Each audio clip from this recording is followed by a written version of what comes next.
was Jesus' Last Supper really like? And why would a filmmaker choose to create a living tableau of Leonardo da Vinci's most famous masterpiece? Joining me now to discuss this is award-winning director, screenwriter, producer, and creator of The Last Supper, the Living Tableau, Armondo Acosta. Thank you so much for being here. Armondo, why create a cinematic vision of a painting? And why this painting in particular? The simple answer is that I was assigned to do it. I live in varying levels of consciousness in my life, and on a certain level of consciousness, I receive information, inspiration, you might say, like a muse. And I was literally told that I was going to make a film of Leonardo da Vinci and The Last Supper. And when I came out of my deep sleep state, and it's not a dream state that I was in, I suddenly realized that I had to do it. And so I was fascinated because Leonardo da Vinci has been a mentor of many mentors I've had in my life, which I'm grateful for, spiritual and intellectual, creatively, and I've learned from them. And so I said, I'm going to do it. And I thought, well, if I do that, I'm going to make it living, not something that's static and ancient and something that has frankly been decaying over time. So in the world of zeros and ones, I could make it original and one of a kind. And I just wanted to have everyone that could help me with this. And I got the best cinematographer alive, I believe, and best production designer and set dresser, and from Italy. And we did what we had to do. It was truly an assignment. No, you really did assemble a dream team here. That's what you call them. Academy Award-winning cinematographer, the cinematographer of Apocalypse Now and The Last Emperor. I mean, you've had the set designers who've won Oscars. How did you come to collaborate on this? And what was it like to work with this team? How long did it take you? I think both of them, all of them would tell you that I went to visit them, one at Cinecittà in Rome. And I knew Storaro before, and as a cinematographer myself, I consider him one of the true artists of that mastery.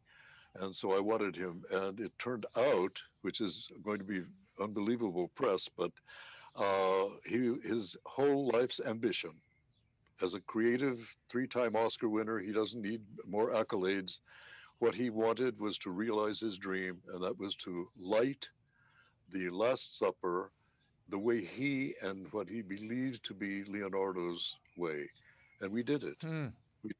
Yeah. And so Dante also, Dante Ferretti, who's very dear to me, he's an artist, he's a painter, which is where I started. I think all of us in this game start off by doodling on a napkin. But they were really, really completely, I can truly say that this was a work of devotion and love. I had 3 lovers on the set, and I've been called the same. I must tell you. And the subject is beautiful. And when it came alive for me, it was a thrill. I was in tears when we had our last take. And I said, that's it. We've done it. Talk to me for a moment about the cast for this project. They came from your crew and students from your school, the Academy of Film and the Arts. These are carpenters, painters, costumers. None are trained actors. Why did you choose to go with non-actors for the project? I didn't choose. I swear to you, no one's going to believe this, except we have documented every bit of this with, B-roll and cameras everywhere. Yeah. And the best way I can describe this briefly is that it was with Dante Ferretti and Vittorio.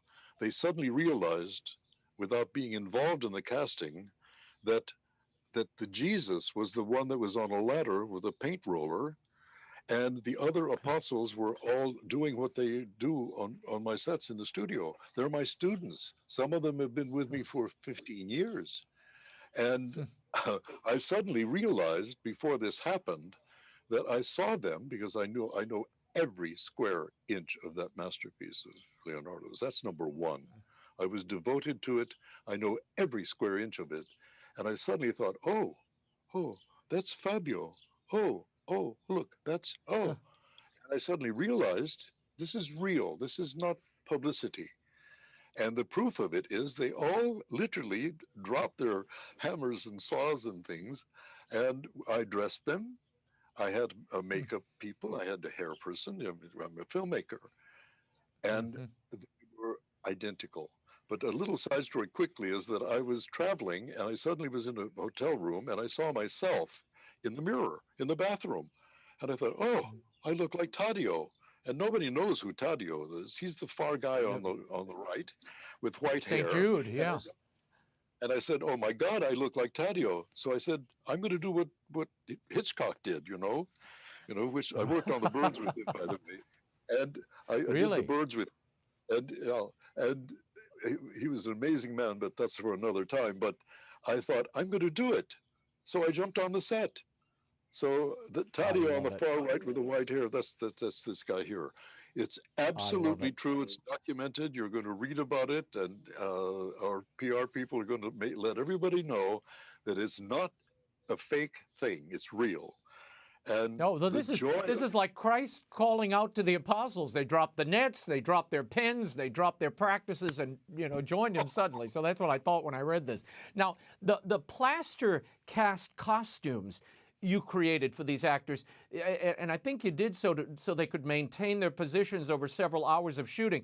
So each fold and wrinkle was identical to the painting.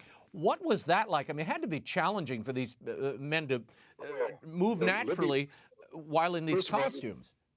yeah, and first of all, I have to tell you that I have a motorbike and I run around my studio. I have a film studio with my film school in Belgium, and I was buzzing around and I thought, how am I going to do this? Because I'm Virgo Libra, so I like things like my wife used to say, kind of close to Mm-hmm. perfect, and drove her crazy. But I thought, oh my God, I'll make molds of these people in the exact Mm. position, and that way I can dress the mold and every wrinkle. And if you look very carefully, you will see that every wrinkle is identical. The decoration Mm. around the neck, everything. And for me, you might imagine, I saw them getting into these things. We had to make molds of them before, so they were very comfortable and they could move. Nobody is going to ever know, except by the way we're telling them, that how did we keep them in that order? Because there was one moment and one frame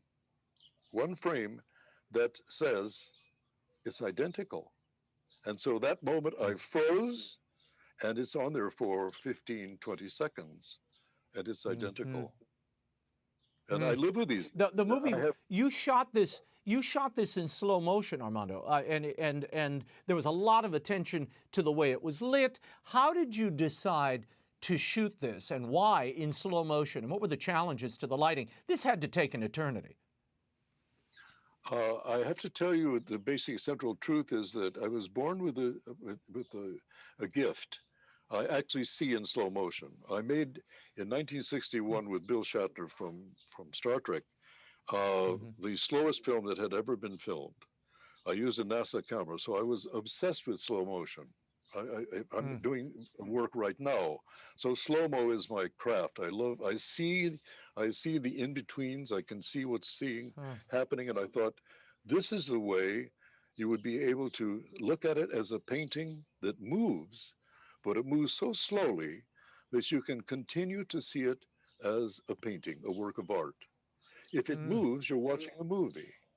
If you see Mm-hmm. people, actors or whoever, but if it's moving so slowly, you get a chance to really look at the devotion, the performance, the color, the light, and you see what I was attempting to do is to create another work of art. I'm copying a masterpiece, Mm-hmm. the most Mm-hmm. important masterpiece in the history of art. So how am I going to do anything less? But I also wanted the audience to be able to see that it in slow mo you get to see that it's all just so beautiful. That's why I wanted the lighting by Vittorio to be so right, and Dante. Oh, it's in Francesca. Everything, the Mhm. orange on the table, which I still look at every time I see it. That orange is exactly where it was, the same size, everything. Mhm. So the Mm. audience, I've given the opportunity for at least for 15 to 20 seconds to see the identical copy, but with living beings.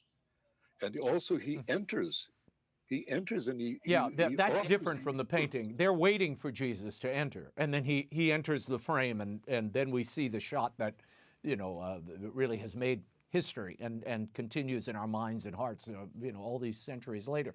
You shot this tableau with the intention of releasing it around the world in 2020. That was stalled by the pandemic. This Easter, it was projected without a live audience, obviously, and captured virtually in Jerusalem, in Milan. There is, I know, a plan to do the actual living tableau. Where are you going to do it? A church in Rome? It's a secret. Oh, I've a got to tell you, secret.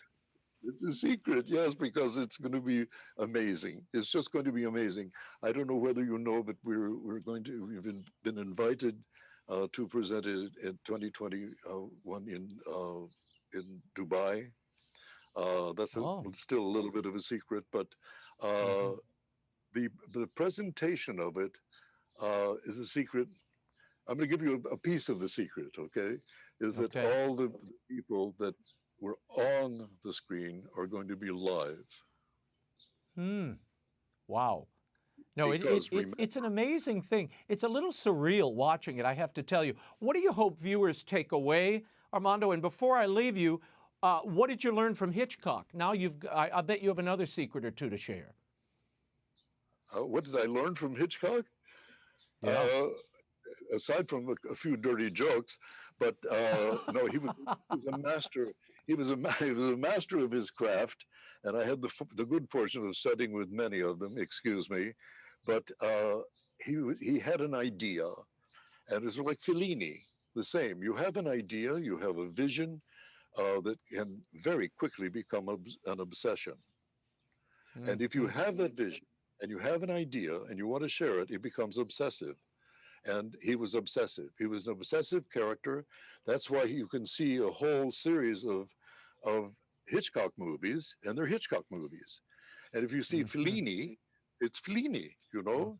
So that Yeah. very simple human quality turns into passion. It comes from passion, and you become obsessed with it. And that's what I learned. I learned from him how to be obsessed with a piece of action that he dwelled on. I mean, if you look at Psycho, you can see, I mean, it's just Hmm. full of imagery that is so, it's violent and scary maybe, but it was passionate. So I learned Hmm. passion, and so he was just he was a great devoted and passionate man. Yeah. Before I let you go, the Living Tableau has been released as a standalone piece. However, this is also the opening sequence of a feature film project you're working on, The Last Supper, a Divine Prophecy. What is that? Well, I remind you of my first answer to your question was that it was Mm-hmm. to make the Last Supper, not to make a tableau. Aha. The tableau is actually the first 10 minutes of my feature film, which I'm halfway through, and I can tell you that it is epic in size, even with this pandemic. It's epic. It's going to be glittered with some important people, Mm. and I'm just halfway through now, and I will go back to my studios and finish it because it's a feature film, and this was only to designed to be the opening, but suddenly Mm-hmm. it started to have some attraction, and it's been in the museum here and there, and Mm-hmm. people are attracted to it. I'm grateful, but it's just the beginning of my film, and Mm-hmm. an enormous work. I'm 82 years old, and I please God that I have the energy and the passion doesn't let me loose. Uh, Mm-hmm. that I will be able to finish it. And what you're seeing now, and you will see in the museums around the world, which we're talking to now, is exactly Mm-hmm. what the opening of the film. And that gives you exactly the satisfaction of what is this all about? And it's about that masterpiece. It's about that the the Eucharist. That's the most important point. That I was baptized Catholic, but that's not the reason. The Eucharist is the central theme, and is the central theme of my passion, of my work. When he lists the bread and he offers the wine, that's the essence of it. Absolutely the essence of it. And not, you don't have to be Catholic to understand the essence of bread and wine and life. I hope when you finish the film, you'll come back and share its entirety with us. This little glimpse, though, is really tantalizing, and I think people will be gratified by it. Armondo Acosta's The Living Tableau. You can see it at thelivingtableau.com. Thank you for being with us. Thank you, Raymond.